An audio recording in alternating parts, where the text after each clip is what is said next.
Build a highly profitable real estate machine with explosive, exponential growth that works harder for you than you work for it, while living a life by design. Breakthroughs are all around you, but you don't see them until now. Join Jason Williford here at the Ultimate Real Estate Machine as he converses with highly respected and world-renowned experts from inside and outside the real estate industry. You'll discover proven business, marketing, and sales strategies that transform you into the most trusted, dominant, and influential expert in your market, the preeminent agent. Each episode brings you one step closer to the highly profitable and fulfilling real estate business that you've been longing for. Here's your host, Jason Williford.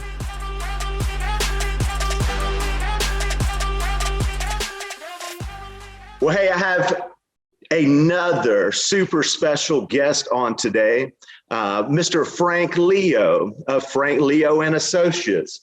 His team is the #1 RE/MAX team in Canada and in all the world. Frank Leo, he joined RE/MAX in 1993 during the recession. He was an independent agent.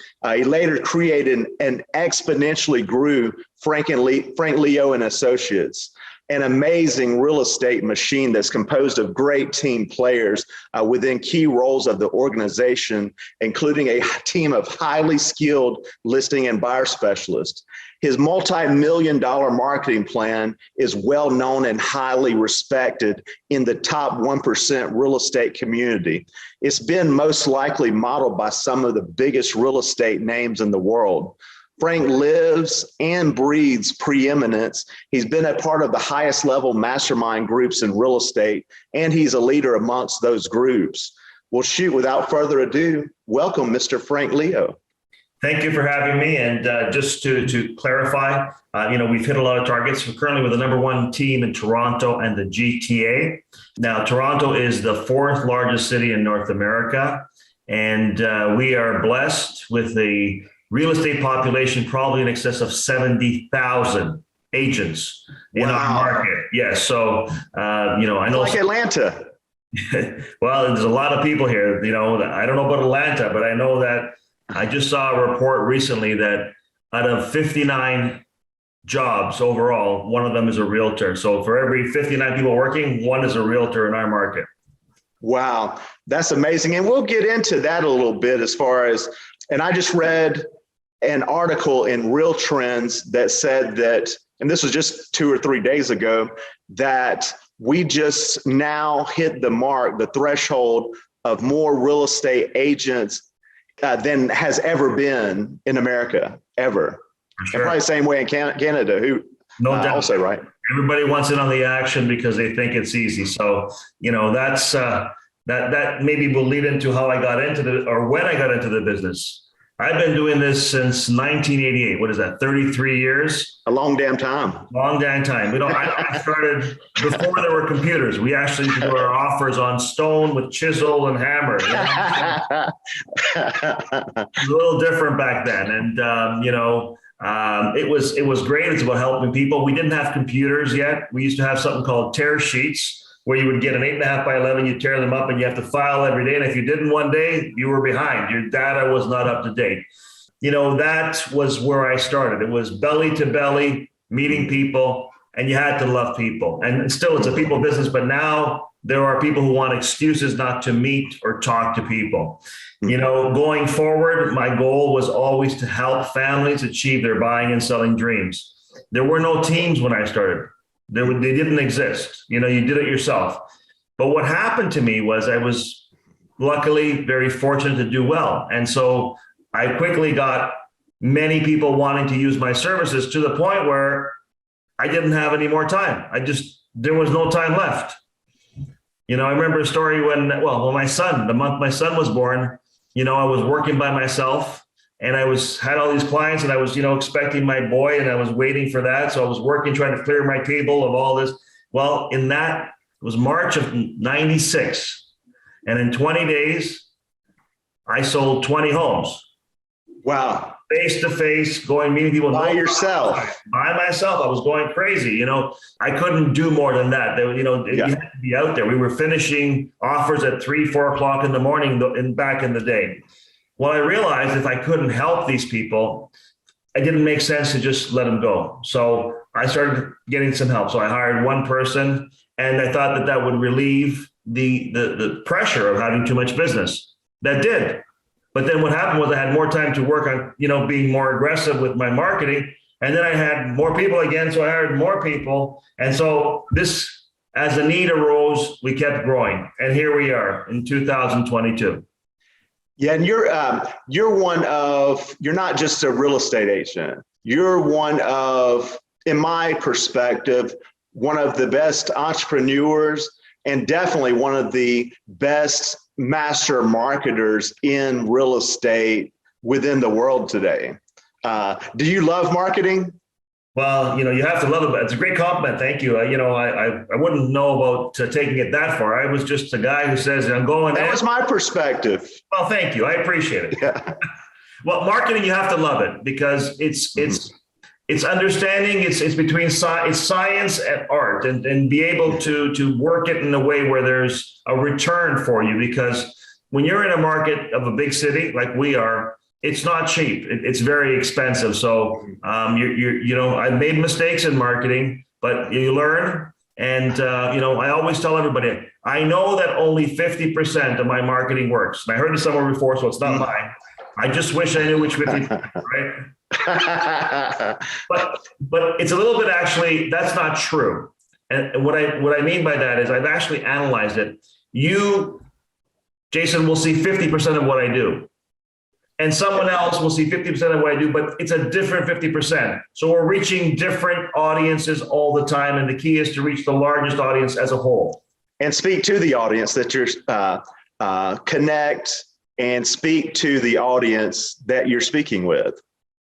And you're probably testing and measuring, especially early off. I know that you split test and optimize and see what's working, what's not working. Jay Abraham was on. I have a TV show that's going to be releasing called Agents on Fire, and agents are competing in that. And I'm their mentor, trying to help them exponentially grow their business in a rapid time frame. And Jay Abraham came on as the mentor. What was it, earlier this week or whatnot. And that's one of the things that he said, is that a lot of people feel that marketing is an art. And he said it's not. It is some art, but it's more of a science. So that was funny that you just said that, hey, it really is a science, because, the experimental piece of it, seeing what's working, what's not working, testing, measuring, et cetera, et cetera.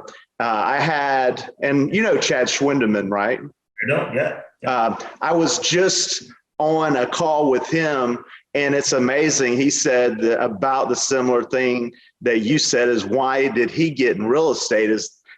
He said he sold 200 homes in 1 year by himself. And I was like, that's crazy, which is just about as crazy as selling 20 homes in 20 days by yourself. But I thought that was really cool that, it was almost similar stories. And he said about this has similar perspective on what marketing is to him as well. How many through the years, how many transactions and how much volume have you approximately done through your career? Do you know? Or did you lose track of count? Thousands of transactions. I mean, I lost track. At this point over here, it's almost like there's nothing we haven't seen, but I've surprised the odd time. So, we're still learning. We're still learning, and it's still fun for sure. How was 2021 for you? We had a record year. We were up about 58%. So it's, wow. A crazy market. We are in one of the most restricted, regions, our province, our, state. Canada's different. Well, yeah, they locked us down. We're still in a lockdown right now. We're locked up. Wow. And plus there's isn't it in Canada where you're not able to prospect expireds? Yeah, they have rules against cold calling, or you can't. There's a do not call list, and we are restricted that way. That's why what I've been focusing on for many years now is good business. Now, I know all the trainers out there say you go prospect and prospect and prospect, Mhm. and that's like herding cats, Mhm. that's tough work. Chasing business. Well, you're chasing business, but nobody wants to be chased, right? I mean, it's like versus attracting it. bees to honey, baby, bees to honey. So they're coming to you and you say, absolutely, I'm more than happy to help you. And so if you can get that kind of business model where they're coming to you and you take care of them, not only do you have to work less, you're working smarter, but you're working happier. So that's one thing that we've focused on is not only making more sales, but leading a better life of happiness because you have more time and you're dealing with happier clients. Other than, hey, you were just so darn busy, obviously putting 20 homes under contract in 20 days by yourself. You probably had close to no life, like you mentioned, working till 3 and 4 in the morning. Other than, needing more people, why did you decide to build a team and not be independent anymore? Was it you wanting to get back more freedom, more time for you and your family, or what? Well, look, I love what I do. I'm helping families with one of the biggest decisions in their lives. Financially, you don't spend more than on a home. And so I felt the responsibility. And so I knew I could help. And so I figured if I was able to teach and help agents get to the level that I was with my clients, then we could help more people. Mm-hmm. That's basically it. And you can tell me if I'm wrong, but if I'm hearing you right, it sounds like that you may have even felt like you would have been disserving your community if you would have stayed as an independent agent because you couldn't have scaled and duplicated yourself, and you couldn't have helped more people. Absolutely. And right now with that scale, so what we have is economies of scale. We have leverage. So now what we do for our clients, an individual could never do. We have a big corporation. Our marketing is a multi-million-dollar marketing. And the reason it's called a multi-million-dollar market, because we invest multi-million dollars to make it happen. It's very simple. Can you tell us a little bit, can you unpack that a little bit more? Well, absolutely. So just to understand, when we take, I did mention to you that we have a lot of agents in our market. The average sale per agent last year was 1.5 or 1.8 transactions. If you divide all the number of agents by the number of transactions. So as you can see, even though we have just under $1 million or $1 million price point, which is not, it's a very good price point. Nice. I'm spending more in a week than the average agent will make in a year. They can't do what we do. So we market on all media. Now, media, marketing is from the Stone Age. It's just getting the word out. But you have to master technology. And so, as I mentioned to you before, we started with no computers. Now computers are a big part of what we do. So we are very big on the computer, on the internet, on digital marketing. Huge. But your website's superior. I looked at it. Oh, thank you. Thank you. But we also do the old school. One of the things we do is print, but it's not just print of any kind, because magazines take 4 to 6 weeks of time to come out. And they're not distributed. We use newspapers that are neighborhood papers delivered to families that allows for easier access to the homeowners. So people who have homes, we're reaching them every week. I love that. And I agree with you that some things come back around full circle. But prior to real estate, I was in the remodeling industry, and I worked up through the ranks through sales. I became the general manager for one of the locations of, at the time, the second largest remodeling company in America. And we had, I had 20 to 25 telemarketers in the room, had 20 to 25 canvassers. We spent about $300,000, $400,000, $500,000 a month on big media marketing, TV, radio, just out of that one location. 20 to 25 very high polished ninja sales closers. They had to go through a 2-week training course that was approximately about 60 hours per week. So very disciplined sales system as well, 10-step program, similar system I learned in vacation ownership. But what I learned from them is at the time when the national do not call list came, like in, I think it was 2003 or 2004, 52% of their business came from telemarketing. They're doing the branding through the TV, radio. So when we called people, they knew who the name was, which was very clever, because everybody knew the name of the company, especially Metro Atlanta. But where they were masterful is they say, hey, they did an amazing pivot. And when I think about pivots, I always go back to this, that they said, hey, they don't want us to call them anymore. So is what we're going to do is they went out and bought, even just for that one location, 4 canvassing vans. They wrapped the vans and put 4 to 5 canvassers in each one of the vans and sent them on their merry way to knock on doors where, this is 2003 or 4, not 1972. So it came back around full circle. Absolutely, yeah. I think the same thing in direct mail. There is no like direct mail. Everybody's on the internet. And if you're going where everybody else is going, not saying you don't want to go internet, you obviously want to go internet also, but you can circle back around to some direct mail because there's not as much junk in our direct mail as there used to be. You got to stand out, top of mind. You got to be there. Stand out and be outstanding. Love it.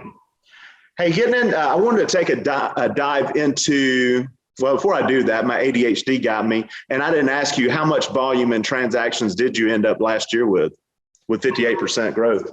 We were at 700 transactions in total. There's some leases in there, but so we're about 600 million in terms of sales. Oh, that's it? Only 600 million? I'm kidding. It is that. That's amazing. You got to do more, but I mean, no, this is more opportunity there. So, I mean, but it's about, again. There always is. Yeah, there's a lot more we could do and we can help more people. So, we're happy with the growth, but we have a lot more to do to grow because there's a lot, you mentioned a few things that you circled back because things change and the agents that are able to adapt, change and evolve with the times because the economy changes, the technology changes, you have to be up for it. And so anyone who's afraid of change, should be out of the game of real estate or any business. But I'm going to say one thing, there is one constant in real estate and that's change. Yes, sir, there is. And I know neither one of us have a crystal ball, and I'm not sure yet. It's hard to track like projections right now, and has been the past since COVID. But do you think there's going to be a shift coming in the market? What's your, if you had a quick 2022, what it looks like in real estate? Do you think do you think we're going to get more inventory this year or not really? Oh, it's coming. It's coming because, right now, I don't understand from economic principles what's going on because of COVID, and we've had shutdowns of people not working, and prices have been going up consistently, and we have the lowest amount of inventory that we've had in history. We have about 2 weeks worth of inventory in our market. It's crazy. So it's fast. They're coming for sale, and then they're selling very quickly. What is happening, though, is the cost of gasoline has gone up, the cost of food and everything else. So I think it's going to tighten up some budgets, and that's going to force people to sell. Because what I've noticed is, yes, sir, anybody 40 years old. Now, this is different than the States because I know you had a correction in 2008 that was very big. But here, we didn't have that big correction. We had a little blip. And so essentially, anyone 40 years old or younger would not have seen prices come down in real estate in our market. So they have no safety net. They're just going all in. Not good. No. Or could possibly be catastrophic for those folks. And that's our job as preeminent experts in real estate, as being preeminent to those people. And how do you become the expert? Simply by educating the consumer. Getting into chapter 9, I want to take a deep dive with you because, again, I do feel you are one of the best marketers in real estate in the world. Chapter 9 in the book is marketing mistakes that cost huge profits. And within the book, there's 29 marketing mistakes that real estate agents are making. And actually, because I think in optimization, and I believe you do too, that really there is no finish line and everything can always be optimized. So we're all making all these 29 mistakes, some more than others, and always will, just the way I think. Marketing mistake number 3 is running traditional brand-based advertising with no direct response marketing. What's your feel off of just being, hey, I'm just going to build my brand. I'm going to use a logo like Delta or Home Depot has and put it out there. with no direct response marketing in there. What's your thoughts on that? Foolishness. It's terrible. Listen, you don't, people think all these brands that are out there, are just there. I mean, they've worked very hard to get that response. If the money's not coming in to pay for it, it's a temporary situation and you're out of business. You just don't know it yet. I love that response. They spent, of course, millions, and in some case, probably definitely hundreds of millions and maybe even billions for some of the largest corporations in the world in marketing for them to be able to put a logo out there and get business from it, or not worry if the money, if the campaign brings anything in or not. Marketing mistake number 10, not leveraging the power of endorsements, whether it be because you have some amazing, very high level national endorsements, like with the best in the world. I'm sure you have some local high level endorsements as well, whether it be radio, TV, or other folks. But there's also cheaper things that I think when people think of endorsements, they think of those super expensive things, but they can also be a very well-known influencer in the community that's the mayor or doctor, principal, whatever it may be. So what do you think about mistake number 10, not leveraging the power of influencers and endorsements? You gotta surround yourself with great people. And so if you're the smartest or the most recognized person in the room, you're in the wrong room. Amen. Love it. Marketing mistake number 14. Can you go back to maybe a period in your career, which for you is probably years ago, where you didn't know to specifically target your marketing and you were making that marketing mistake that you're being one for all and there was no polarization in your marketing and you weren't targeting your marketing? Can you think of a time in your career where you didn't know it, you didn't know at that time and you weren't targeting your marketing? I made mistakes. I've hired the wrong people who didn't deliver on their services and lost thousands of dollars. I can't say I made mistakes, but I did one thing. I'm going to share it with you because I think this is the secret to help people who are starting out. Okay. There's a lot of experts out there that are going to tell you what to do and how to do things. And that's great. And they may have some great ideas, but when you're starting out, you got to understand the market that you want to reach. And the best market, you know what that market is? It's you. What I mean by that is what pulls you in, what makes you act, what attracts you to that brand. Do that it affects you, because then you can have the pulse, the gauge, and that will work because it's working on you, and you will attract similar people to you. Once you master that, then you expand. And a lot of times it starts out with writing the right ad copy. I love copywriting, which is, I believe, the number one skill to have within marketing. And when you get really effective at writing ad copy, you're actually attracting the folks that you want to work with, but also detracting the folks that you're maybe not a fit for as well. Marketing mistake number 19, the last one that I wanted to hit with you is, which I would love to hit like all of them with you because it's fun to me. And I know that you know at a high level what you're talking about. Marketing mistake number 19 is not having an integrated marketing and sales system. I know that we already discussed about your multi-million-dollar marketing system, but do you also have a system in place that your team operates upon to help sellers get more money or helps buyers find the perfect home at a great price? Absolutely. I mean, the systems are key. And I'll be the first to admit, I have lost millions and millions of dollars by not capturing all the opportunities that have come in. Not because I want to, but when it comes in that fast, that quickly, and you're not able to properly handle them in the best possible way. And, so sometimes I was, very successful at getting them to come in, but then when there's too much, I mean, if you have one client, you can do a great job of taking good care of them. 2, 3, 5, when you have 50, you can't, because if you want to duplicate, you can't. So so that was the problem. Same thing with agents too. Exactly. Yeah, duplicating training and having a selling system that's duplicable that all of your agents are trained on. Like we have a 10-step selling system that is simple. We train on the 10 steps. They follow the 10 steps. We practice, drill, rehearse over and over and over, not on new stuff, but on the wheel, because the wheel works, the process works. That's exactly it. Mastery.